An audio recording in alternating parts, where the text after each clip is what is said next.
সরকারের কিছু নামদারি সরকারি লোক সরকারের ভাবমূর্তি নষ্ট করছে এবং সরকারের ভাবমূর্তি নষ্ট করার জন্য তারা সাংবাদিকদেরকে বেছে নিয়েছে।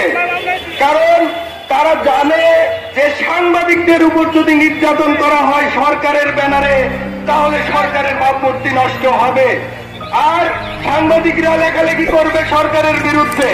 তো আমরা এই সাংবাদিক নির্যাতনের প্রতিবাদ জানাচ্ছি।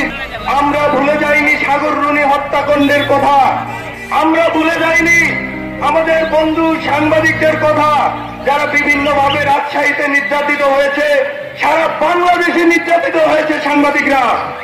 অনেককে প্রাণ দিতে হয়েছে সংবাদ সংগ্রহ করার জন্য। যে আমরা চাই যে সাংবাদিকের সাথে সম্পর্ক হলো কাগজ কলম ক্যামেরার, তারা কাগজ কলম ক্যামেরা নিয়ে থাক। আমরা চাই না রাজপথে আসি।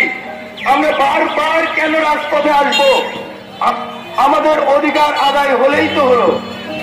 আমরা এই সাংবাদিক ইউনিয়ন আজকে যে প্রতিবাদ সমাবেশের আয়োজন করেছে রাজশাহী কলেজ রিপোর্টার্স ইউনিটির পক্ষ থেকে, আমি তাদের সাথে একাত্মতা ঘোষণা করছি এবং ভবিষ্যতে সাংবাদিকদের অধিকার আদায়ে রাজশাহী সাংবাদিক ইউনিয়ন যত ধরনের কর্মসূচি দিবে সেই সকল কর্মসূচিতে রাজশাহী কলেজ রিপোর্টার্স ইউনিটি সর্বাত্মকভাবে অংশগ্রহণ করবে।